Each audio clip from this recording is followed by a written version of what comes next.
Comment gagner confiance en soi et diminuer son anxiété grâce à ses conseils en philosophie stoïque. Les stoïciens ont énormément à nous apprendre dans la gestion de nos émotions et l'entretien de notre esprit pour au final trouver le calme, la sérénité et bien sûr le bonheur. Et là, je le sais, vous vous dites probablement, ouais, mais tu sais, le stoïcisme, c'est pas la philosophie dans laquelle, là, faut diminuer ses émotions, faut plus ressentir d'émotions, faut être de marbre, hein, une pierre froide qui ne ressent rien et au final qui supprime toutes ses émotions. Pas du tout, ok? C'est absolument faux. La philosophie stoïque n'est pas d'ignorer ses émotions, n'est pas d'enterrer ses émotions. Au contraire, c'est de les accepter et d'en faire partie intégrante de sa vie, mais de savoir les gérer. Et ça, c'est vraiment important parce qu'elle est là la difficulté. Et c'est là que, en fait, c'est très commun d'avoir de la difficulté à gérer ses émotions. Ça ne fait pas de nous des personnes faibles, ça ne fait pas de nous des personnes, mon Dieu, ça ne fait pas, mon Dieu, une réduction de quoi que ce soit. C'est juste que c'est difficile. C'est pour ça que le travail des stoïciens, c'est un travail d'une vie. La sagesse stoïcienne nous apprend à garder l'esprit clair, nous apprend à comprendre qu'est-ce qui est en notre pouvoir, qu'est-ce qui ne l'est pas, comment faire pour ne pas souffrir inutilement sur des choses qu'on ne contrôle pas et comment faire pour ne pas souffrir inutilement sur des choses que je contrôle. Donc, la sagesse stoïcienne va nous apprendre à vraiment bien gérer nos émotions et faire en sorte qu'on soit plus apte à naviguer au travers de la vie et faire en sorte qu'on soit capable de développer notre plein potentiel, qu'on soit le plus heureux possible, autant pour nous et pour nos proches. D'ailleurs, ça fait penser à une des grandes citations de Sénèque qui disait « Nous souffrons plus en imagination qu'en réalité ». Et je crois, moi personnellement, j'ai trouvé que cette citation-là frappait vraiment, hein, elle a vraiment touché au cœur parce que c'est vrai. C'est vrai, et surtout dans une ère aujourd'hui, avec les réseaux sociaux, où on voit un peu une réalité qui est filtrée, où on voit le bonheur des autres constamment, on se compare, on se dit « Mon Dieu, ils ont donc bien une vie réussie, moi j'ai pas une vie aussi épanouie que ça », et ainsi de suite. Donc on se compare rapidement, et ça fait en sorte qu'effectivement, comme Sénèque le dit, on souffre plus en imagination qu'en réalité.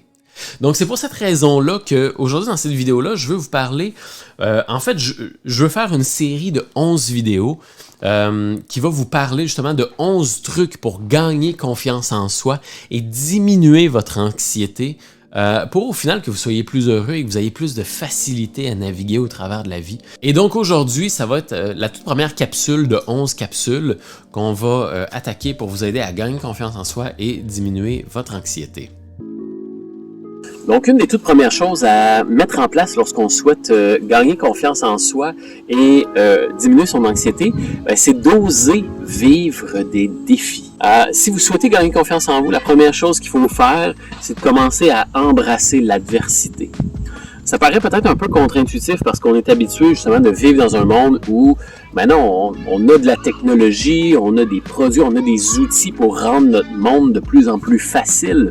Sauf que le couteau à double tranchant de ça, c'est que plus on vit dans le confort et plus on vit dans la facilité, moins on s'endurcit et moins on est habitué à faire face à l'adversité. Et plus le narratif dans notre tête devient fort lorsqu'il dit « t'es pas capable de faire ci, tu seras pas capable de faire ça, tu ne mérites pas de réussir, tu ne mérites pas de faire ci, tu ne mérites pas de faire ça, tu ne seras pas capable d'accomplir ci, ça va être trop dur ou quoi que ce soit. » Pourquoi est-ce qu'on a ce narratif-là? C'est parce qu'on, malheureusement, on n'a pas, en mon opinion, toutefois, on n'a pas eu cette habitude de faire face à l'adversité. On n'a pas habitué notre corps à justement surmonter des défis pour être capable de se dire « Non, sais-tu, je suis capable de faire ça parce que dans le passé, j'ai surmonté ça, ça, ça et ça. » Donc, on bâtit non seulement une certaine solidité à l'intérieur de nous, mais on a des preuves qui appuient le narratif dans notre tête. Lorsqu'on parle de défi, c'est pas nécessairement de monter le Kilimandjaro ou bien d'être premier dans votre équipe de hockey ou de gagner la Coupe Stanley ou quoi que ce soit. Si c'est atteignable et si c'est dans votre scope, alors à ce moment-là, oui, je vous encourage à le faire, mais ce n'est pas obligé de commencer comme ça. Vous pouvez commencer avec des petits défis. Hein? Des petits défis, ça peut être tout simplement, de aujourd'hui, regarder moins de Netflix pour lire un peu plus. Ça peut être, si vous lisez un livre, de lire 20 pages de plus au lieu de vous arrêter au bout de 10 pages. Ça peut être, si vous allez au gym, de faire une répétition de plus. Vous êtes habitué de faire 3 répétitions, mais faites-en une 4e, même si vous avez mal, même si vous êtes épuisé, faites-en une 4e. Ça peut être aussi de simplement réduire les réseaux sociaux aussi. Donc, le but en tant que tel, c'est qu'en surmontant ces défis-là, vous faites face à l'adversité. Vous faites face à des épreuves dans lesquelles vous vous testez. Et en réussissant ces épreuves-là, ça vient mettre un petit sentiment très positif, ça vient mettre un peu de dopamine à l'intérieur de vous, et ça vient faire en sorte qu'au bout de plusieurs petits défis que vous allez surmonter, au final, vous allez être en mesure de vous dire « Ouais, finalement, je suis pas si poche que ça, parce que je vais au gym une journée de plus par semaine. Je lis plus. J'ose dire ce que je pense. J'ai été voir mon collègue pour lui dire « Sais-tu, ton idée, finalement, je trouve pas que c'est une si bonne idée que ça. » Ou quoi que ce soit. Donc, le narratif dans votre tête va commencer à changer parce que vous l'avez fait et vous avez des preuves. Et non seulement ça, mais ça va vous permettre aussi d'élever vos standards de difficulté. La difficulté va toujours être plus facile à surmonter. On parle souvent que la première marche est toujours la plus difficile et qu'après ça, c'est plus facile. Souvenez-vous, lorsque vous faites du vélo, c'est toujours la première révolution qui est la plus difficile et ensuite de ça, c'est plus facile et plus facile et plus facile. Et ainsi de suite. C'est la même chose. Ça va faire en sorte que, je donne l'exemple du gym encore une fois parce que c'est le plus imagé et le plus facile à comprendre. Mais disons que vous allez au gym et puis, je sais pas, vous faites un exercice où vous poussez des poids et vous commencez avec 20 livres. C'est votre point de départ. Ensuite de ça, vous ajoutez 10 livres. On est rendu à 30 livres. Vous ajoutez 10 livres, on est rendu à 40. 10 livres, on est rendu à 50. 50 est votre nouveau normal. Vous vous êtes endurci, vos muscles sont endurcis pour pousser 50 livres. Et maintenant, si on vous demande de pousser 30 livres, ça va être beaucoup plus facile parce que vous avez graduellement surmonté toujours plus de défis, toujours plus de difficultés. Donc, ça fait en sorte qu'effectivement, votre nouveau normal est plus élevé. Et ça, la beauté de ça, c'est que au travail, vos collègues vont le remarquer. Au travail, votre patron va le remarquer. Vos collègues et votre patron vont remarquer que « Wow! Crime! Il a osé affirmer sa pensée. Wow! Il a été capable de remettre ce rapport-là dans un temps record. Wow! Il a été capable de déclencher plus de ventes parce que justement, on dirait que ces temps-ci, il ose argumenter un petit peu plus. Et donc ça fait en sorte qu'on le remarque et qu'après ça va être beaucoup plus facile de décrocher une promotion, décrocher une augmentation ou simplement avoir une relation beaucoup plus franche, des relations beaucoup plus de qualité avec vos amis, vos collègues ou même en amour. Je vais vous citer une citation là, que vous connaissez très probablement et c'est d'ailleurs Nietzsche dans son livre Crépuscule des idoles que je vous recommande fortement qui disait pour la première fois « Ce qui ne nous tue pas nous rend plus forts ». Vous connaissez probablement cette citation-là. C'est notre ami Nietzsche qui en était à l'origine. « Ce qui ne nous tue pas nous rend plus forts ». Parce qu'on a été capable de le surmonter et on a maintenant la preuve qu'on est capable de surmonter ce genre de défi-là. Donc, le narratif dans notre tête vient de se métamorphoser pour dire finalement, je le sais que je suis capable parce que je l'ai fait. Finalement, je le sais que je vais être capable de surmonter ce défi-là parce que j'ai surmonté tel autre défi dans le passé. Et à cette heure, quand vous allez penser à être premier de votre équipe, ce rêve-là va sembler moins farfelu. Ou lancer votre propre entreprise et en vivre, ce rêve-là va sembler être moins farfelu parce que vous avez quand même surmonté des défis au travail. Vos rêves vont s'auto-réaliser en tant que tel. Ce narratif-là va devenir une prophétie auto-réalisatrice parce que vous êtes capable de le faire. Donc, si j'ai quelque chose à vous dire dès maintenant, évitez le confort dès maintenant. C'est Marcus Aurelius, c'était l'empereur le plus puissant du monde. Il y avait toutes les richesses du monde. On ne pouvait simplement pas être plus riche que le plus grand empereur du monde. Marc Aurèle dormait par terre Parce qu'il ne voulait pas s'habituer au confort d'un bon lit douillet. Il voulait s'habituer à la difficulté. Vous n'êtes pas obligé de dormir par terre, hein, bien évidemment, mais essayez d'éviter le confort. Essayez d'éviter la facilité. Et donc, à partir de maintenant, s'il y a quelque chose que vous pouvez faire concrètement pour appliquer ça dans votre vie, dès maintenant et commencer à constater des améliorations, c'est simple, c'est d'éviter ce qui est facile, d'éviter le confort.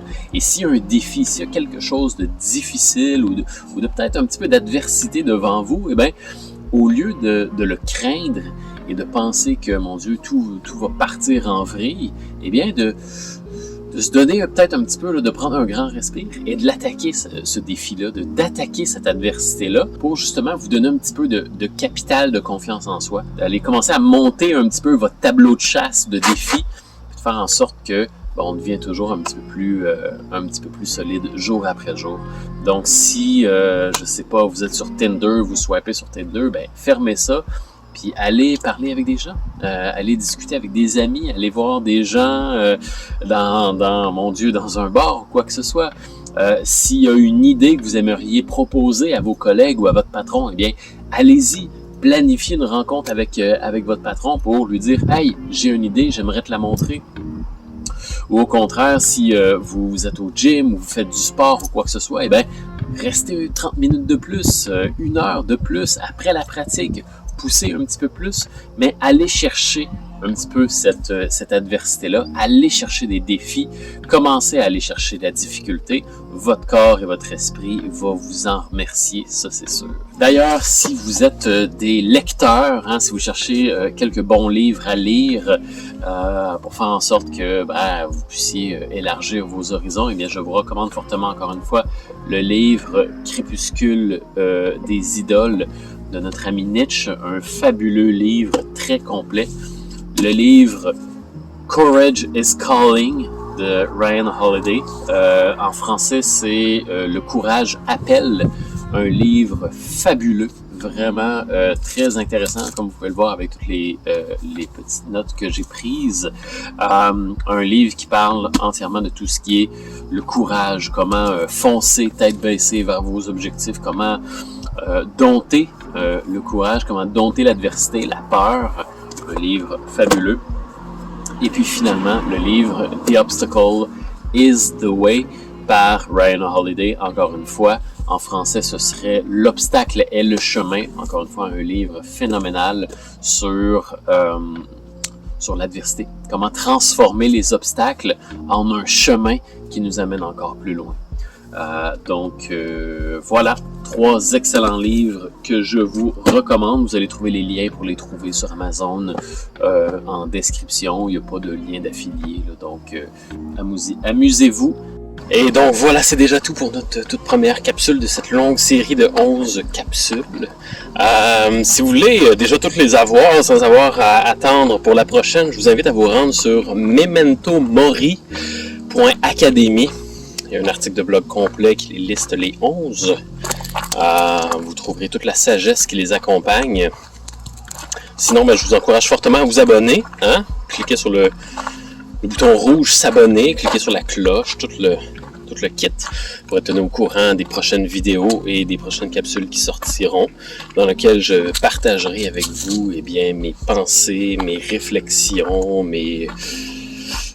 ma vision sur la philosophie et la psychologie d'aujourd'hui et comment vous aider à mieux naviguer dans ce monde et créer encore plus de beauté et créer encore plus de choses majestueuses. À bientôt. Bye bye.